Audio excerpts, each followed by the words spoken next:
Hey shooters, welcome back to another episode of the Shooter's Resource Channel. Today we're going to be looking back at the IWI 12.5-inch AR pistol.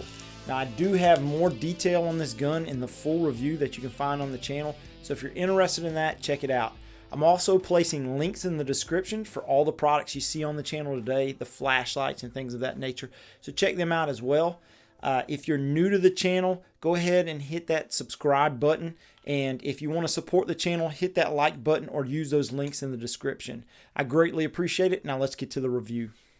I've gotten some more range time now with the IWI and not just doing close quarter shooting like I did in the first video where me and my range buddy, we were doing a little bit of, just practice up there, trying to work on speed and kind of a couple different scenario trainings and different things like that.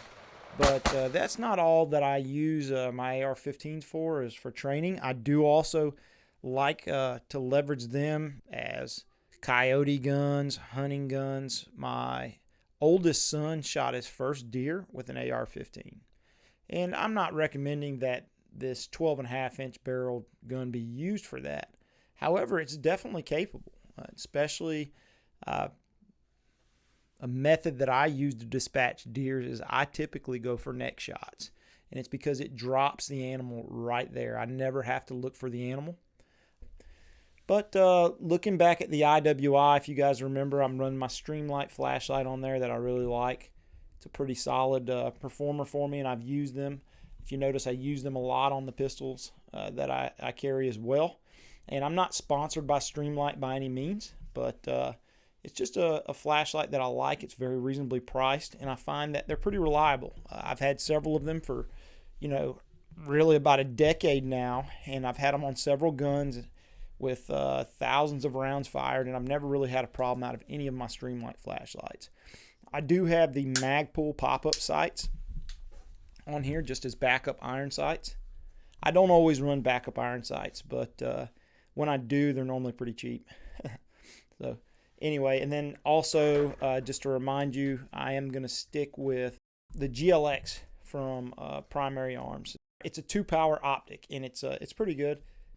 However, for accuracy testing, I'm using the Bushnell Forge 4.5 by 27 power, 30 millimeter main tube, and 50 millimeter objective rifle scope.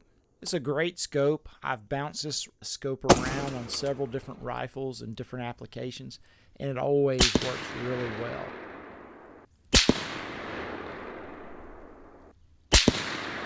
I'm using the Bushnell Forge just to make sure that any inadequacies in terms of magnification isn't affecting my group size.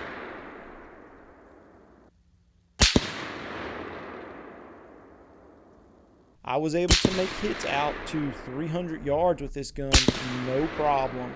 And keeping those group sizes somewhere around about that 1 inch to 1 1/4 inch groups with some of my 62 grain reloads that I did for this gun. So I was very, very impressed by that.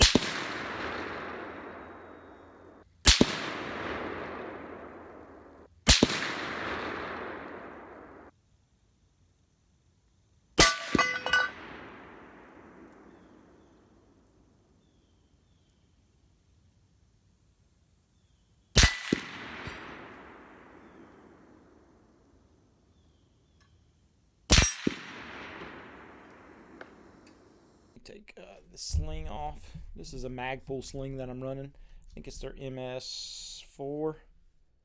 Yeah, MS4. And I like that sling. It's pretty good. It gets the job done. I would prefer a sling with maybe a little more padding. If you get to carrying these guns all the time, it does help to have a little extra padding there on the sling where it's going to be engaging on your shoulder. The trigger that comes on here is a really good trigger. I think it's, to me, feels better than a lot of stock AR triggers that I've run across. It's really easy to run fast, and it's really easy to shoot accurate. I just recently picked up an FN15, and I was really stoked about that gun, but I will tell you, that's got a 16-inch barrel on that FN16, and I can outshoot that gun accuracy-wise with this IWI. as well as the gun's just easier to run faster. So it's just a great setup. The trigger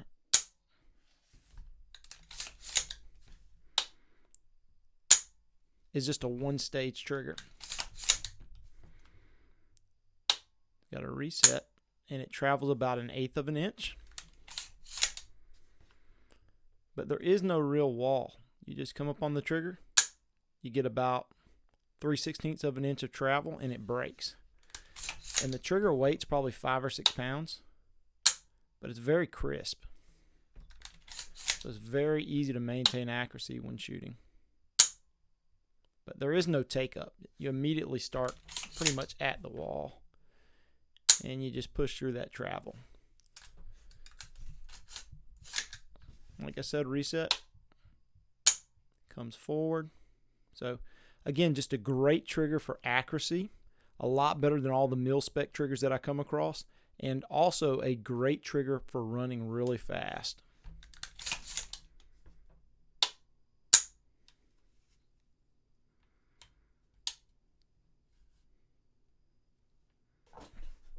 One thing I want to point out to a lot of the shooters out there is be careful when you're mounting accessories, especially on these smaller rails. You see I've got this BMC QD mount right here. And when I originally mounted it, I had it mounted, I believe it was up here on the very front M-lock slot. And it was actually running into the gas block. And well, the screw was actually bottoming out into the gas block, and that was causing some inaccuracies early on with this rifle. So when I was first shooting the rifle, I really liked how fast I could run it, but I was concerned with accuracy at distance because I wasn't seeing great accuracy up close. And I was probably getting like 1-inch groups at 25 yards with this thing, but it was all because I had one screw touching that gas block. And now I'm getting 1-inch groups at 100 yards. So just a lesson learned there. All right, now let's talk about some of the features on the gun. Now I went through some of these features in the first video, but I'll just touch on them very quickly. This adjustable SB3 brace is just amazing. This thing really helps out, making this gun just very comfortable to shoot. I had no problem with length of pull when it came to like shooting prone. And sometimes you have that. Sometimes, I don't know, I feel like I need a little bit longer length of pull when I'm really stretched out and shooting prone. But I had no problem with that at all. And this gun has just been a real joy to shoot. It's got very little recoil. A lot of people talk about how loud AR pistols are. And I'm finding that this gun is just, it's not crazy loud like a lot of the shorter guns. The 12.5 inch does seem to be the sweet spot. Also really like the B5 grip that they've chose to go with on this one. It's a great grip angle, and it's got really good texturing, so that helps run the gun really fast as well. This gun has been 100% reliable as well for me over quite a few rounds, and I couldn't be happier with the setup, guys. When looking at uses for this firearm, this is just a really handy firearm. It's coming in right at 6 pounds without a magazine in it. Considering its lightweight and being so well balanced, plus the accuracy and speed of this gun, it really makes for the perfect truck gun. Not to mention, it's pretty low cost with an MSRP right around $800. And a product that I've been using recently that helps with that is Gray Man Tactical. They reached out to the channel and asked if I'd be interested in reviewing some of their products, and I've been very impressed. They make a MOLLE product that could either go on the back of your seat, or they've got one that can go under your rear seat. And these panels can be used in many other places, like on safes and things of that nature. But it's really cool because it gives you the option to mount any MOLLE accessories, but also to mount your favorite rifle, whether an AR or bolt action. So if you're in the market for a new AR pistol, check out the IWI Zion 12.5 inch. This is a great gun. It shoots very accurately. It shoots very fast. It's very maneuverable. And for me, it's just the right weight. It's got a really good balance to it. and there's not much about it that I would change. You know, you can add the ambi safety selector, but really I just, I keep it simple. So hope you guys enjoyed this video. If you did, go ahead and take a second, hit that like and subscribe button, support the channel. Thank you guys, and God bless.